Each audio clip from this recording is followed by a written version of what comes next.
And then, nope, it's No, automatic. it's recorded. Yeah. Look at that. Good. Woohoo. Okay, so we should start to see some participants filing in here. I'm gonna get some of my other tabs up just in case we need some things. So we're gonna sort of welcome folks slowly as we're getting started. Welcome, everyone. Still ticking up participants, I see. I hope everybody is enjoying the nice summer weather. And we're gonna get, you know, what? Did we get actually any thunderstorm in Bloomsburg? Or did it just I think it rained for like 5 minutes. fake out, right? Yeah, it was, yeah. Just a little bit. A quarter inch, says my farmer wife. Okay. Better than nothing, right? It's been Right. dry. They filled the rain barrel about 1/4 of the way, which isn't very much, but it's something. Yeah. Yeah. Do you water your plants with that? Yep. That's what we use it for. My dad does that too. Mhm. Okay, I think we're getting to a point where we're kind of stable with participants, so I'm going to officially kick us off. Welcome, everybody. This is a Zoom with Bloom session with the College of Science and Technology. I hope you are all really as excited as we are to get started with these different pieces of your orientation and to welcome you to Bloomsburg. We're so happy that you've chosen Bloom. And one of the things that we're doing here tonight is sort of getting you prepared for what will happen when in just a couple weeks, hopefully we're going to be hosting you on campus in person for an in-person orientation. So I'm Rebecca Willoughby. I'm the Executive Director of Student Success and First Year Experience, which is a very long way of saying that our office is in charge of all things first year, which includes orientation. So I'm going to be acting kind of as our MC tonight for this Zoom with Bloom session with some of our illustrious faculty from the College of Science and Technology. I'm going to introduce you to Dr. Angela Hess and to Dr. Greg Zimmerman. They're going to help you kind of talk through some of the things that you can expect to see in the College of Science and Technology and during your scheduling session, during orientation. But I want to just make a couple of points before we get started with that. I keep mentioning the orientation sessions, the in-person sessions that we're super excited about. So one thing that I should definitely encourage you to do if you haven't already is register for those sessions. They're coming up the week of June 9th, 10th, and 11th, and the 21st, 22nd, and 23rd. The cost days are the 11th and the 23rd. So if you haven't already registered for those sessions, I'm going to encourage you to do that. There are only so many seats that we are allowed to put out there because we're still working under some restrictions because of COVID, but we're going to do our best to make it a really fun day and to really get you acclimated to the campus and to learn some things about the kinds of classes that you're going to be taking and what you're going to be doing when you arrive in the fall. So register for our sessions. The other thing that I should emphasize, and I know Dr. Zimmerman is already kind of thinking about, is as you register and do start to do things for your arrival on campus in August, really you should be checking that Husky email. Every day is great. That's what we encourage our students to do once they get started, but that's the main way that BU is communicating with you right now. And I know that you are probably getting a ton of email. I've talked to other students who are still getting emails from some of the colleges that they didn't choose. But you really do need to be checking your Husky email so that you can get some of the information that we are sending out to get you prepared to come to campus for orientation days and when you arrive as part of your first year in August. So check your email, get registered for orientation. Those are the two biggest things that I'm going to emphasize right now. The other thing that you probably already kind of have an inkling about, but I'll try to explain a little bit better, is that our university is organized into colleges, and those colleges house the different majors that y'all are interested in. So those science majors that you're interested in are housed in the College of Science and Technology here at Bloomsburg. And what that means is, as those different majors, you're going to have different requirements for the kinds of classes that you take during your first year. And one of the components that we are sort of launching this year as part of orientation is that you are going to be able to schedule some courses for your first semester on your own. You get to choose them. Some of the courses, though, are still required. So when you arrive for those sessions, you're going to see some courses on your schedule already. Those courses are your required courses. We're doing that to help you kind of get started off on the right foot with your first semester coursework.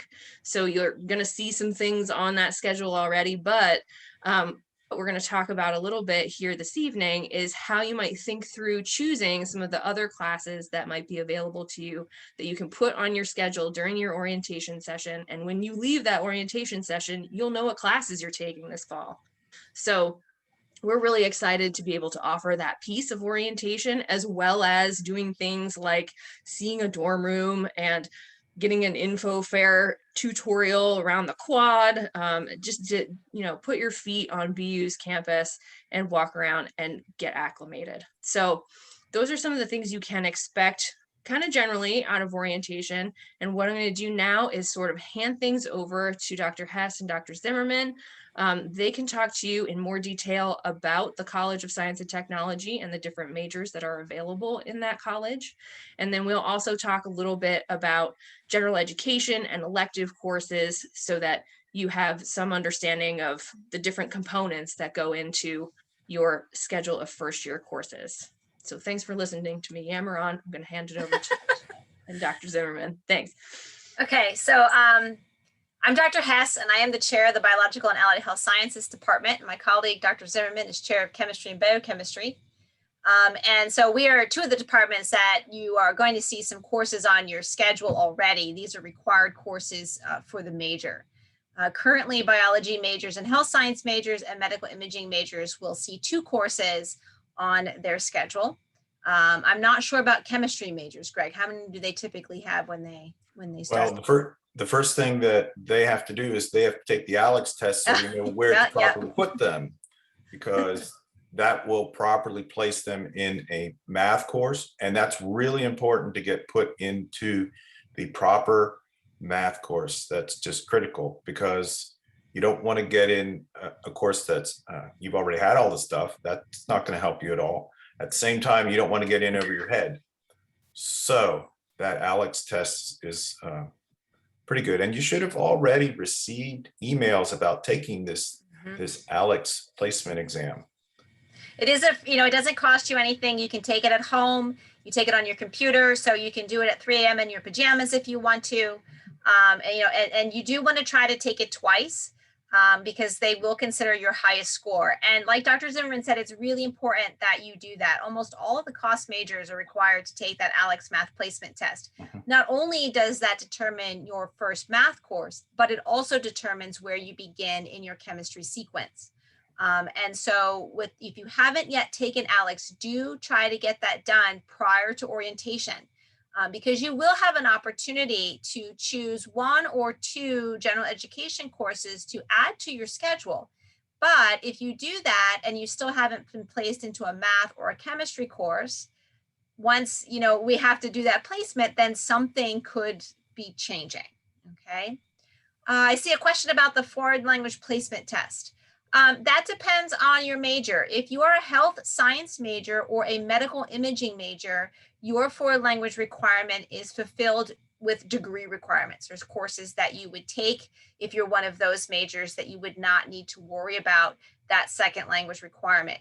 If you are any other major within the College of Science and Technology, then yes, you definitely want to look into taking that language placement exam, particularly if you've taken 3 or 4 years of a language in high school. If you've taken less than that, then you're probably gonna need to take, the 2 semesters of a language at BU in order to meet that second language goal. Yep. So with nursing, if you're a nursing major, their curriculum is pretty tight. And so you're gonna have things like Anatomy and Physiology 1 on your schedule. You have intro to chem on your schedule. You may have freshman seminar. Everybody's got freshman seminar of some kind, which is a really important course to take. And then with nursing, I think they may have another one that's added. So if you're a nursing major, you should still, I think, get to choose one general education course.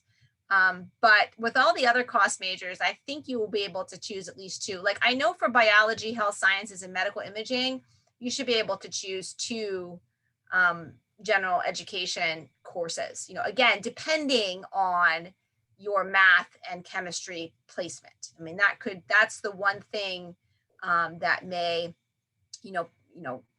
determine how many general education courses that you take.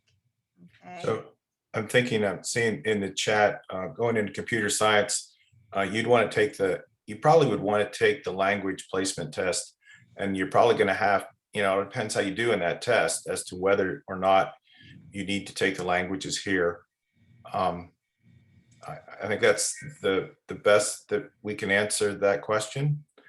I don't think that I'm looking at that degree checklist right now for computer science. And I don't think that the language is built into that degree program for them.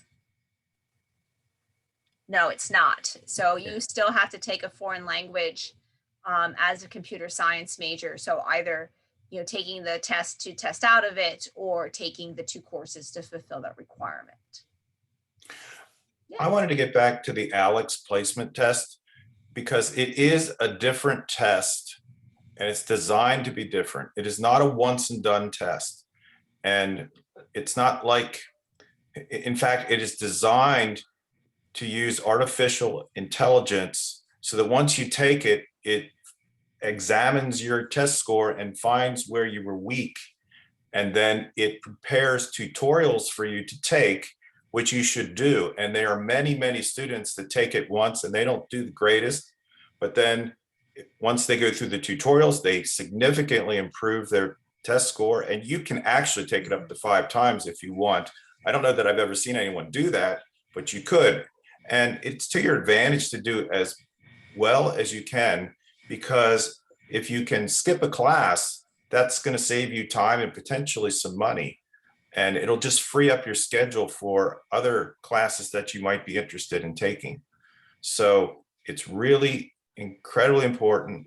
If your major is requiring of certain math classes, biological and allied health sciences, chemistry, physics, and math, you're going to have math courses, and to do as well as you can and place as high as you can, it's definitely to your advantage to do so. And then when you're choosing your general education courses during orientation, there is a suggested list, right, Rebecca, that they can access? I can put that link into the chat right now. So yes, there is, let me come back to my, there is a recommended list of this will help you browse, right? So if you're an incoming student, first year student, it's going to seem overwhelming to look at the entire course catalog all at once. And some of those courses just aren't appropriate for first year students, right? So they're courses that a junior or a senior student would be taking. So this link will take you to a page where all of the appropriate courses for first year students have been sort of gathered. And I want to make a note that all of the courses that you'll see on this page are courses that are actually being offered this fall. It's not just a list of courses that are, these are the courses that are broadly available at Bloomsburg, because some classes aren't offered every semester. So this list is drawn from courses that are currently being offered this fall. And they're courses from across disciplines that you'll be able to sort of browse and learn more about. The course descriptions are there. The days and times are there. So you can start thinking about what section you might want to add and how that fits into some things that might already be on your schedule. So that link will help you sort of prepare to get into your orientation scheduling session with your faculty and kind of have an idea already what you might want to be adding to that schedule. I think it's also, if you haven't done so already, you should explore the department websites that go along with your major. Many of the department websites have checklists for their curriculum. And in some cases, you will see how your degree requirements will meet certain general education goals. And so, although you can certainly take courses where you might earn additional points, like for example, in the natural sciences, right? So a lot of your natural science general education goal is filled if you're a biology major, because the courses that you take as part of your degree program fit into that category. That doesn't mean you couldn't take other courses that might have those general education points associated with them. And we encourage you to explore and do that. But at the same time, you want to be efficient with, fulfilling your general education points so that perhaps you can pick up a minor or either dual major and explore a whole other area that you could add onto your current major in that way. And so I encourage you, and you can find you can find links to all of the departments and the programs within the College of Science and Technology on the College of Science and Technology's webpage. So if you go there, I would really recommend that you take a look at the curriculum guide for your chosen major and sort of see the courses that you would be required to take, and then where you need to fill in gen ed points. That way you can be strategic about what you choose and then use your extra credit, extra times to pick up additional majors or minors or even certificate programs. So one of the things that we're mentioning here probably needs a little bit of clarification, that there's a difference between the number of credits that you take, and typically there's a 3-credit attachment to most courses. There are some 4-credit classes which you might encounter, probably most likely in the College of Science and Technology, because those lab courses are sometimes 4 credits. There are also classes that are 1 credit or 2 credits or sometimes 0 credits. That's the number of credits that you earn, and you need 120 credits to graduate. That's a hard line. Some students get more, but 120 is your baseline for graduation. But what we're talking about is also points. We have a really interesting and diverse point system for general education that encourages students to take courses in a number of different disciplines. So the point system that Dr. Hess is referring to is different than credits, and you have to kind of keep track of both. It'll make more sense when you get into it a little bit more. But right now, what you should understand is that the number of points that you earn is different than the credits. The credits are the number of credits you need to graduate. And then what we say, you can see it kind of down here in the fine print of the PowerPoint that Gretchen is showing to us right now. 40 general education points, sorry, not credits, are required prior to graduating. And what that does is give you a distribution across different disciplines on campus. One of the things that is, I think, beneficial about a school like Bloomsburg is a university, right? So you get to experience a lot of different areas of study, even though your major might be one specific thing. So the point system helps us do that. And that is different somehow than credits. So we need 40 points total for graduation, 120 credits for graduation. We break that down into semesters. And what you'll do when you schedule is you'll be scheduling, we've been talking about, you're adding 1 or 2 classes. So that means you're adding 3 or 6 credits onto your schedule. Most students take 15. 15 is the best idea for a semester.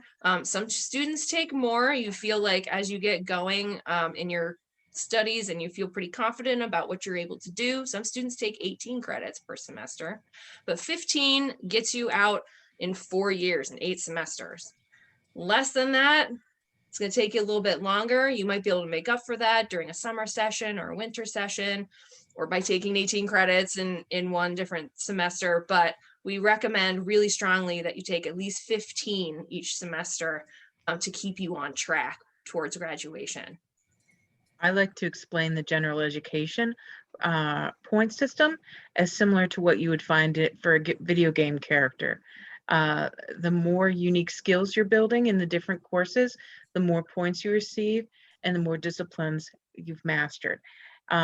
I think that seems to be the easiest way to think about it. If there are those of you who are joining us tonight that play video games as much as I do, you'll understand kind of what we're looking at in terms of skill points, in addition to your credit hours. That's a really great way to put it, Gretchen. Thank you. I think there's some Q&A. There are. So there was one question, and I'm sorry, while I was talking, I know you folks were discussing some stuff in the chat too. One student wanted to know how you take the ALEKS test and when you should take it by. Did we cover that already? As soon as possible. Like you really should have both attempts done before you come to campus for orientation. That's ideal. How do they find it, Angela? It's on, it's if you go to the A to Z index, can I share my screen and show them? Yes. Okay. Can't share my screen. This is the way I always tell. This is the way I always tell my students to find it when we do orientation.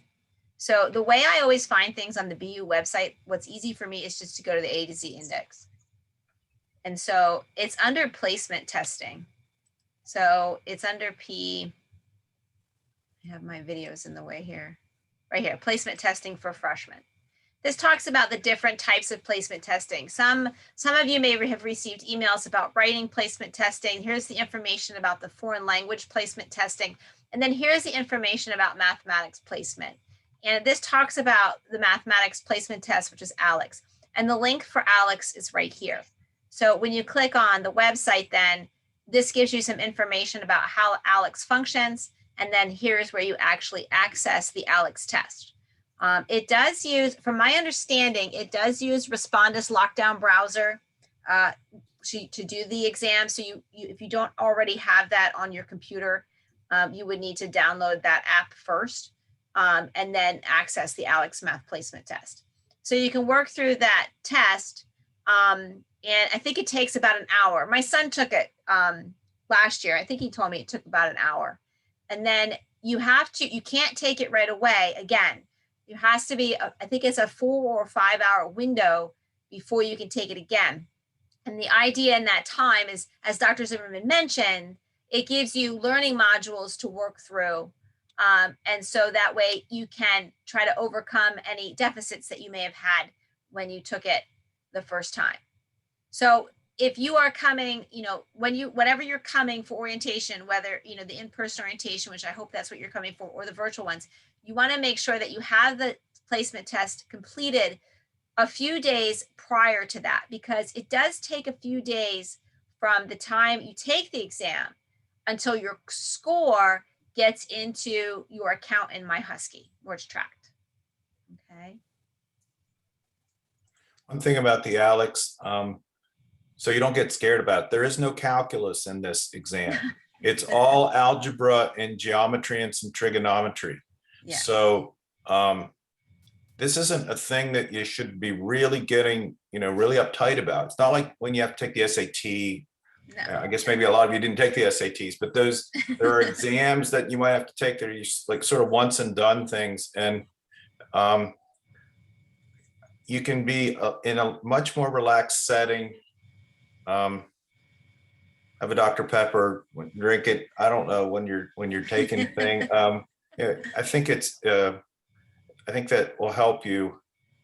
And then do take it again, because those tutorials that it creates just for you are really effective.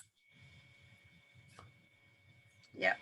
The other question that's showing up here in the chat, or not in the chat, but in the Q&A, how and when is it possible to schedule classes for a second major? And I wanted to kind of throw that out to you two, because I know that these students are probably most likely interested in majors connected with their science major, although not necessarily.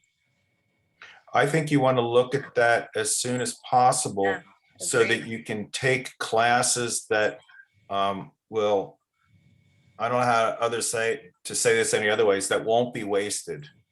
In other words, there are some classes that are sort of dead ends, and they won't count in both but it'd be really great if you can pick classes that are required in both of the majors. And that happens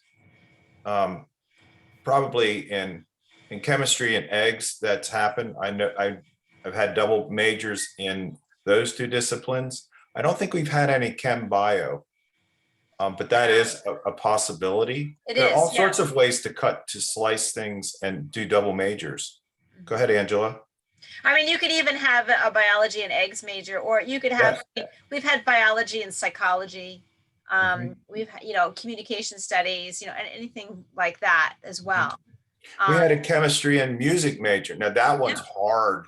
That one was really difficult to do because those departments don't, well, it's just a lot of scheduling troubles when you get to the upper division chemistry and the upper division music classes, but we've had those kinds of things. Oh, we just had a chemistry and philosophy double major.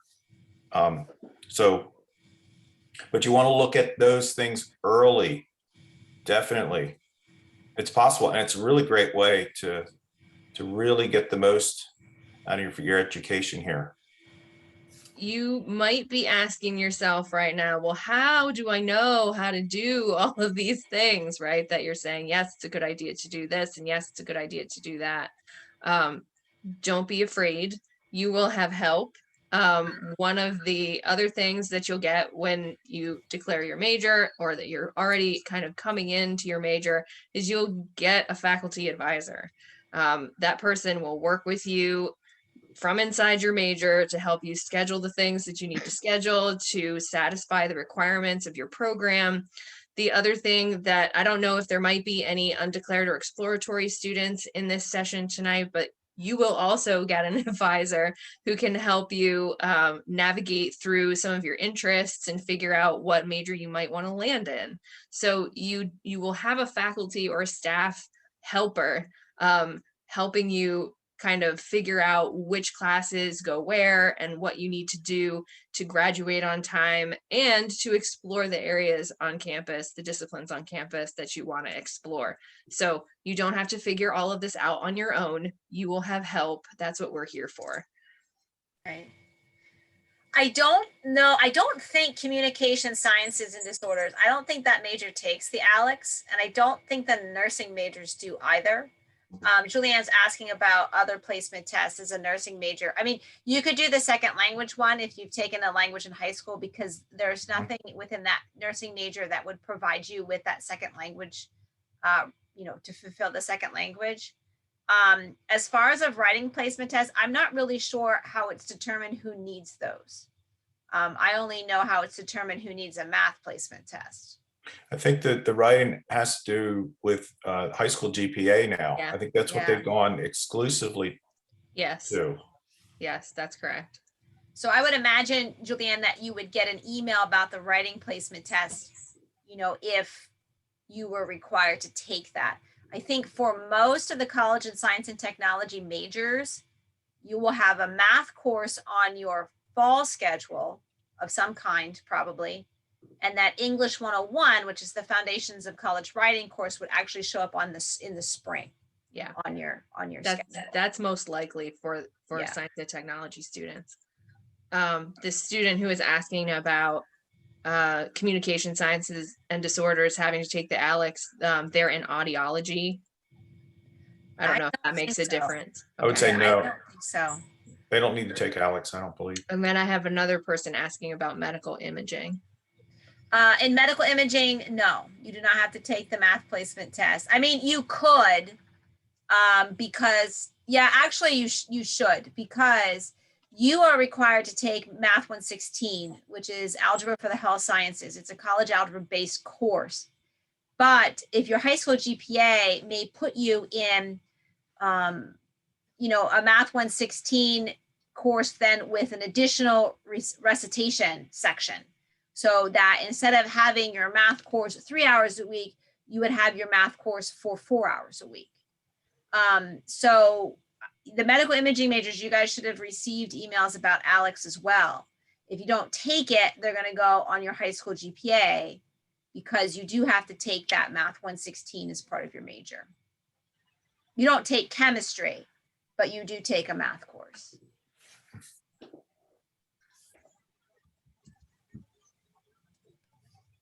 Okay, cool.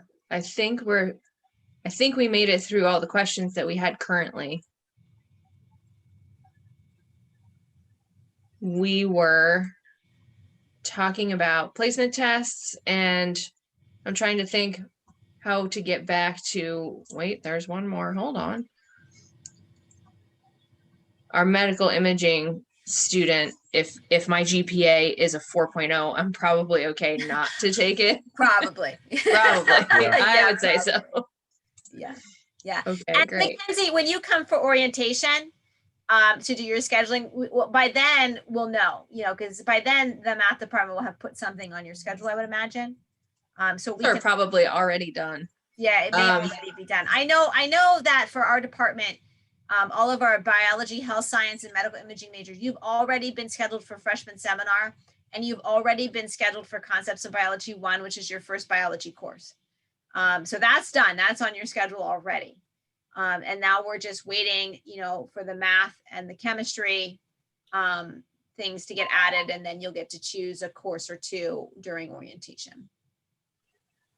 One question that I've had in previous sessions this week is, when can I see what's on my schedule? It's there now. It's there now, but yeah, if you but log into My Husky, you can see what's there. they won't be able to see it right now, Angela. Oh, they can't. Oh, Not they right now. can't. No, I can see it. You can see it. That's because there's so much building happening behind the scenes. So you will be able to see it a couple of days, I think, before the orientation days begin. So our orientation days begin June 9th. So those schedules should start to be visible to you sometime before that date.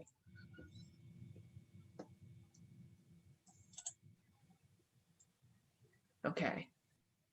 So now for real, I think we are at the end of the list of questions that I was looking at. So do we want to go back to Gretchen's PowerPoint? We can, but before we do that, real quick. So this is the College of Science and Technology's website.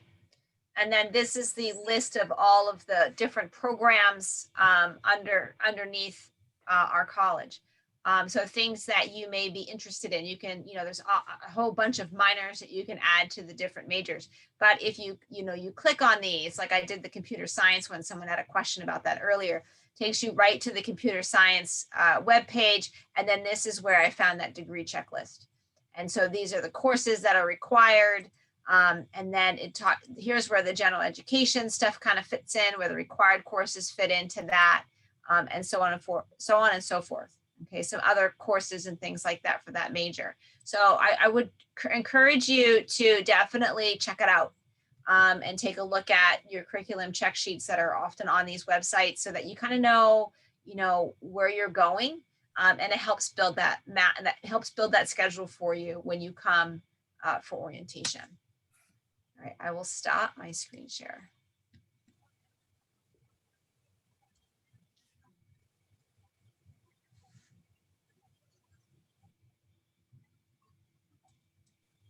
Okay. So we're back on the differences between general education and points. And here we can see a sample of a fall schedule. So one of the things that you may run into, so you can see here, the English 101 Foundations of College Writing classes. Dr. Hess was saying you as science students may not see this course on your schedule for fall. It may show up in the spring, but that's 3 credits, 3-credit course, and it's 3 points for communication for our GEP point system.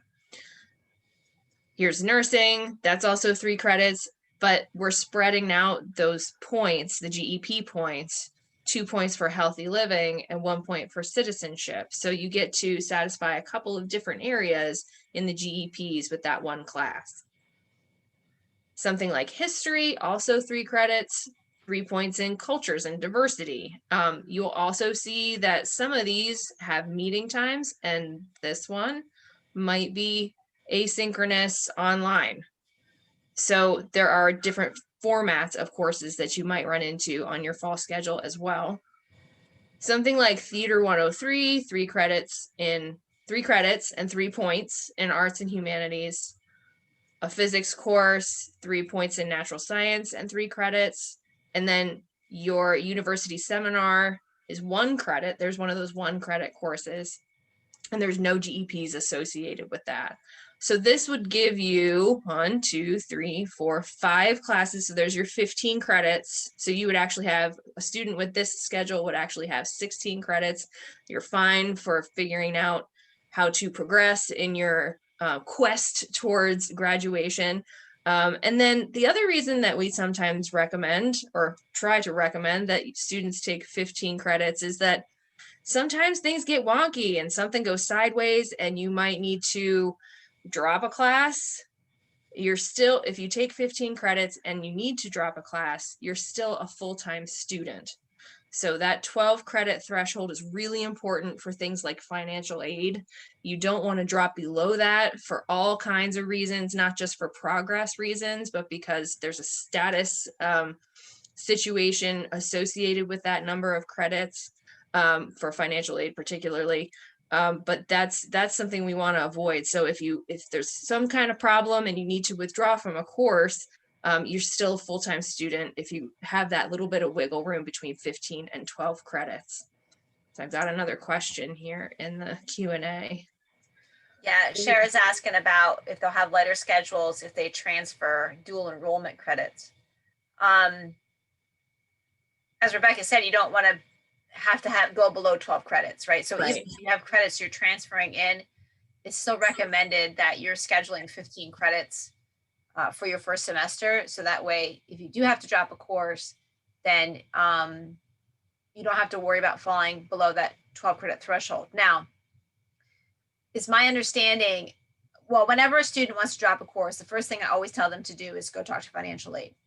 But it is my understanding that in order to be a full-time student, you have to have 24 credits in an academic year. Yes. And so you could take credits over the winter session if you had to maintain your full-time student status, right?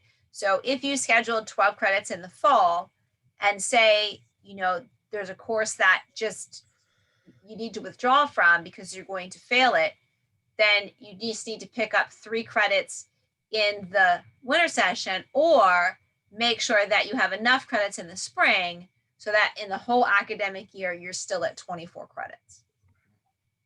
That's what financial aid likes to call satisfactory progress. Right. I was just thinking, I don't know if this applies, but if any students have any AP courses, to make sure that you take the tests. You have to take the tests in order to get credit for that. And then whatever your test score is, there's a Bloomsburg University webpage that gives all of the AP tests and then what you will get credit for in what equivalent. And you want to get that done. That way you wouldn't get, well, it'll just help you in terms of knowing your total GEPs and what you have fulfilled. But take the test, because I've had a lot of students, they take the course and then they don't take the test. Usually you have to get a 3, 4, or 5. Yeah. There is a little caveat there with the chemistry AP test. You also have to submit your notebook or lab reports. And this is pretty much a nationwide standard.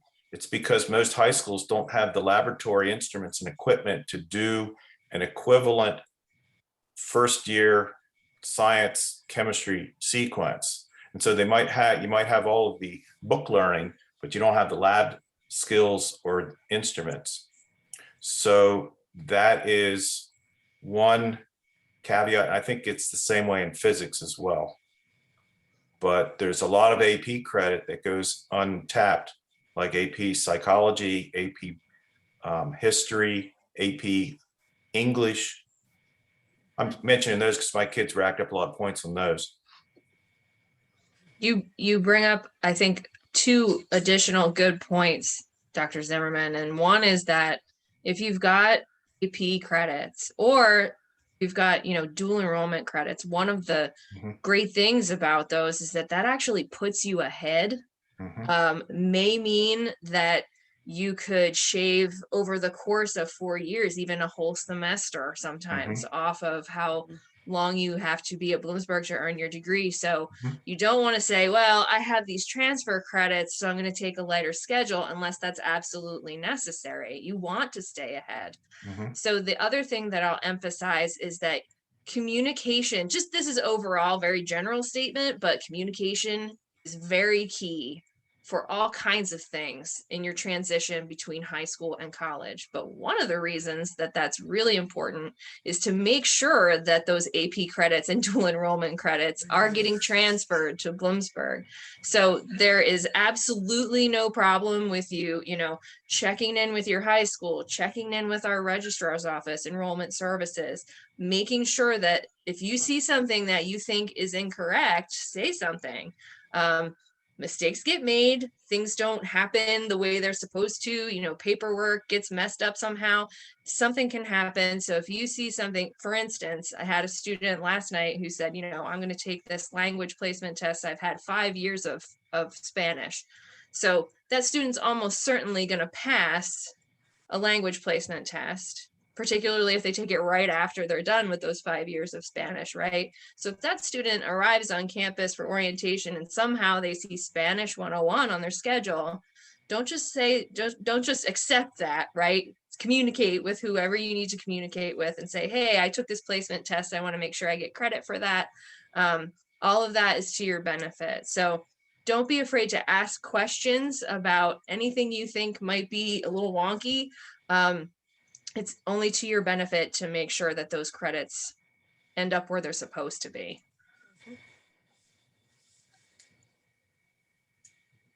Okay, I see no more questions so far in either list. Should I proceed with commonly asked questions? Sure. Okay, we kind of already, students will get there, so you'll definitely have it by your orientation day if you haven't seen it before then. Does everybody feel okay about our explanation for why certain classes are preloaded? Thinking we kind of covered that one as well. Where can I find out more information about orientation days and scheduling? Okay, yes, we have the orientation website and the scheduling link that I previously pasted in the chat. So those are, the orientation site is going to show you our orientation season. So all of the different things that we're doing throughout the summer to help prepare you for when you arrive on campus in the fall. Those orientation days, of course, are a huge part of that, and we're super excited to see you hopefully on campus, but even in the virtual settings for those events. And you can work through those different steps as we move through the summer. And like I said earlier, the first year classes schedule, those are things that you can just kind of browse through and learn about courses so that you arrive in those orientation sessions already having thought about what kinds of classes you might want to add to your schedule. Okay, and that's that link that we previously shared in the chat, but there it is if you want to take a screenshot, or students in this area will be able to choose 1 or 2 additional classes.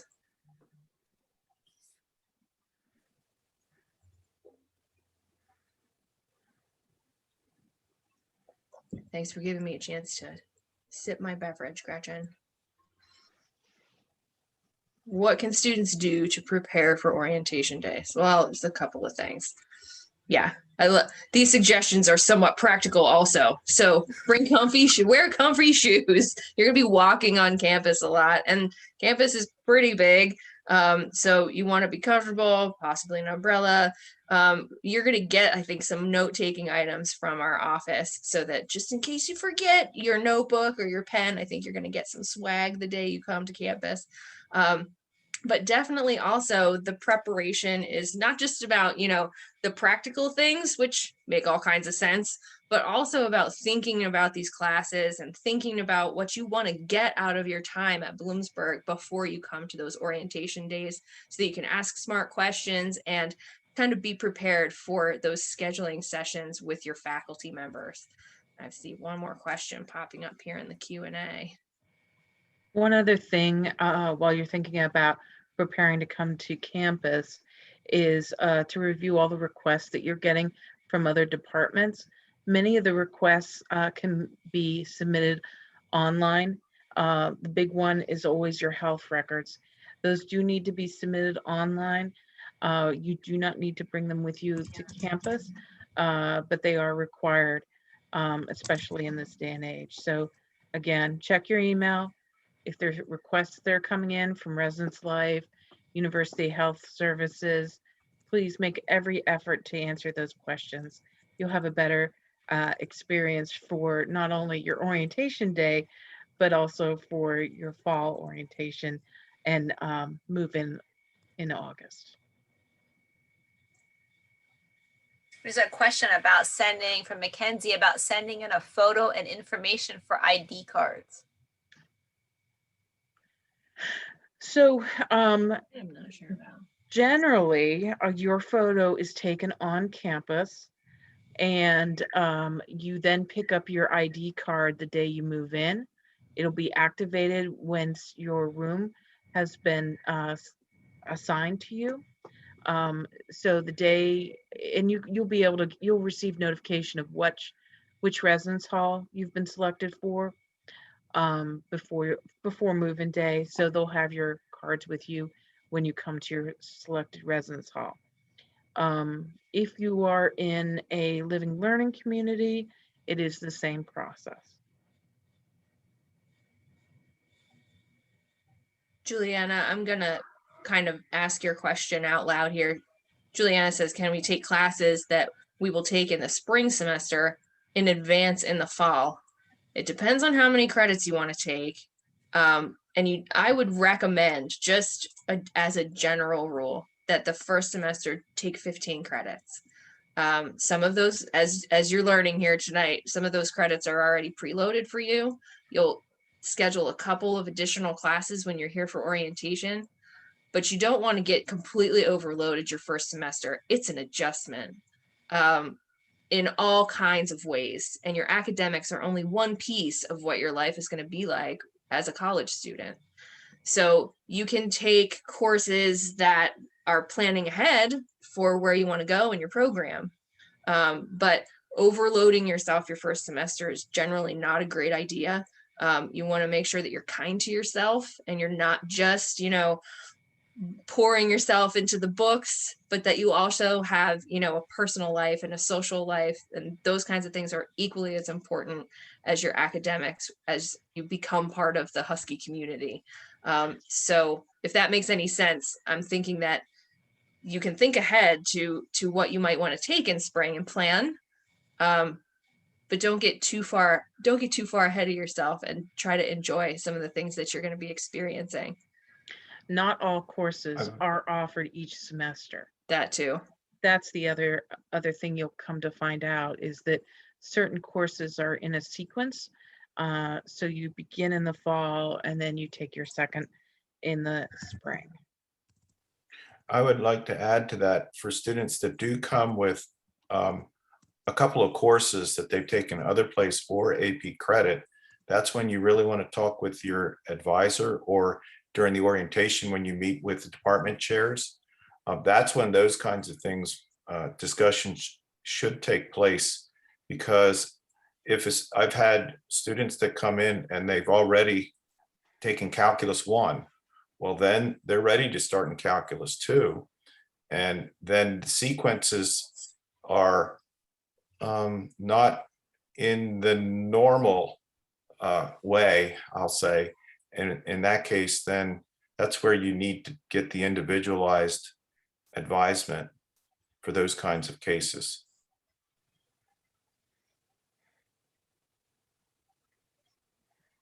I was also going to say that with majors in the College of Science and Technology because many of you may have a course with a lab, which is a 4-credit course, and then you have a 1-credit seminar. So you're looking at really 14 to 16 credits. Like for some of you, you're not going to be able to hit 15, like right on the nose. So I don't want you to think, oh, I have to hit 15 right on the nose. And if I don't hit 15 right on the nose, I'm in trouble. No, it's really somewhere between 14 and 16 credits for your first semester. Definitely not 18, like definitely not. That would not be advisable at all.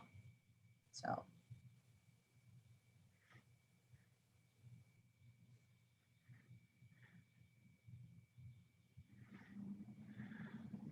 How and when do we officially choose our minor? Whenever. You can do that anytime. Yeah. Yeah.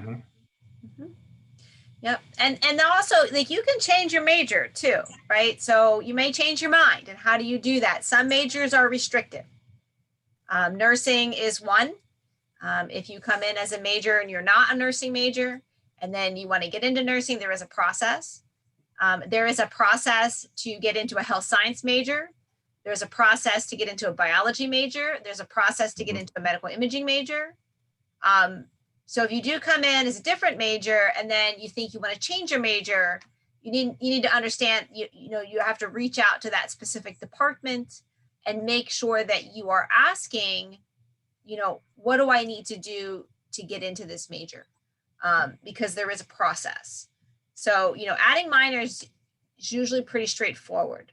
Adding a major or changing a major, depending on what it is, may take some steps to get through. And you may be thinking about it already. I don't know, you think about what you're coming in as, and, as you start looking at your classes and looking at, into it more, you may be thinking already, boy, I don't know. If this is the right major that I've chosen. And that's okay. I changed my major like 3 or 4 times when I was in college, so this is not unusual to consider changing where you are and where you're going. So just, have those conversations even if you're thinking about now, have those conversations when you come for orientation. Yeah, that's one of the things that is important for some majors. You want to have the conversation early, because if you start out in one major and then change, there might be some courses that they'll count towards your total 120, but they won't count towards your major. And so then it ends up taking you longer. It takes you longer, then it's going to cost you more money, probably. So those kinds of things are important to have early. And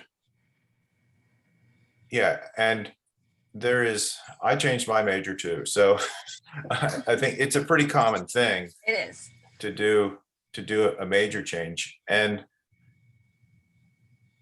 look at things and sometimes people think they're zoned, they're just, like sort of zoned in, and then they get here and they take another course in something else. And it's like, I really like that. And then they investigate and then they change majors, and that happens all the time. It just does. And it is just a part of learning a little bit more about yourself and what you like, which might sound funny, but it actually is true. For example, some people really like being outdoors. I mean, I've had chemistry majors and their chemistry is not for them, and that's fine.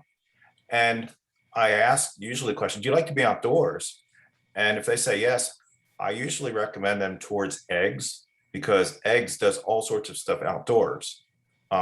Biology has some things like that too. But in any case, we want you to go where you're going to shine. And that's the most important thing, I think, where you fit.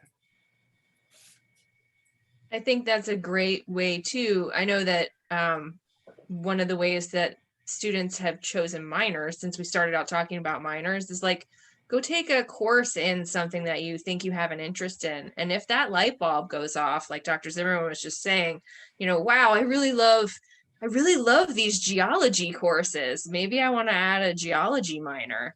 How many credits is that? Will it fit into my major course of study? So I can, have kind of a specialization in this other thing that might relate or maybe totally doesn't to your major course of study. So because you can declare a minor pretty much any time, you can go ahead and take, try a course in whatever discipline that might be that you're interested in and see if you like it. And if you do, you can progress in that direction. So there's a lot of experimentation that can happen with the stuff that you're studying at Bloomsburg. And Dr. Zimmerman's totally right. I think it's about figuring out, what lights you up and what you're going to be passionate about. And sometimes you don't know that until you try something else. So there's definitely ways you can explore. Sometimes I categorize minors as the more practical kind, where there is maybe an end goal in mind. And it hasn't happened recently, but there used to be sort of a wave that a lot of chemistry majors would get. There's a specific writing minor that was offered. And I don't think I have quite the right name for it, but it was a series of courses. And then those majors learned how to write much better. And so that was a practical thing. But then I also know chemistry majors that have gotten minors in philosophy or music. And the music one, that was just something that they wanted to do for their own personal, enjoyment, really. So that's another way to go. So do what you want there. It's a pretty cool option. Technical writing. Yeah. Technical writing. Yeah. And I can picture the guy, Martin. Yeah. Dr. Martin. Yeah. Dr. Martin. Yeah. You're like, hair. There was hair. Yeah. I think we all have a lot of hair now. Yes, we do.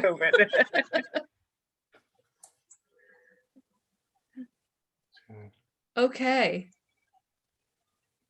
So the questions have sort of died down. One of the things that I'll do as sort of as a wrap up is say to all of you, first of all, thank you so much for spending time with us tonight and asking questions. We can tell that you're as excited as we are to kind of get started and start exploring what Bloomsburg is going to help you do. So thanks so much for taking the time to join us. If you have questions, I know I'm always this person. Oh, I should have asked this 15 minutes or 2 hours or tomorrow after this. Yay, bonus cat. After this session. So if you think of something that you need to ask one of the folks on this panel, or you just have a general question, please don't hesitate to reach out. I can offer, I'm going to put my email in the chat.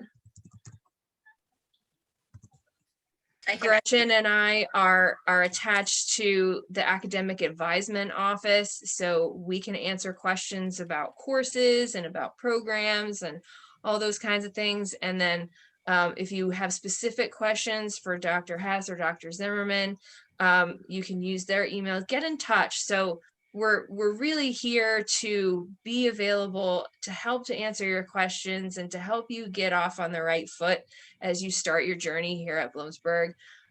So please don't ever think that you're bugging us. This is what we're here for. We want to make sure that you have everything you need to get started strong. Okay, and I think we're good with questions. There will be a recording of this session available on the orientation site afterward. So if you want to come back and visit our session again, you totally can.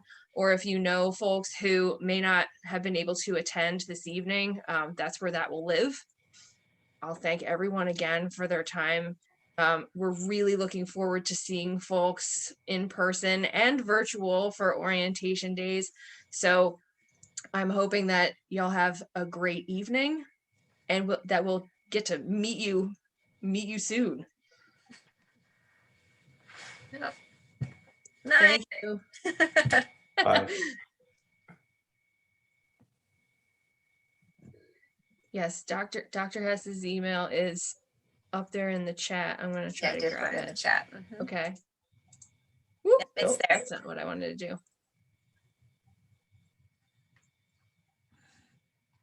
I can edit again. Sometimes it gets scrolling and it gets lost. Yeah. Okay, great. Have a good night, everyone. Yep. We'll see you soon.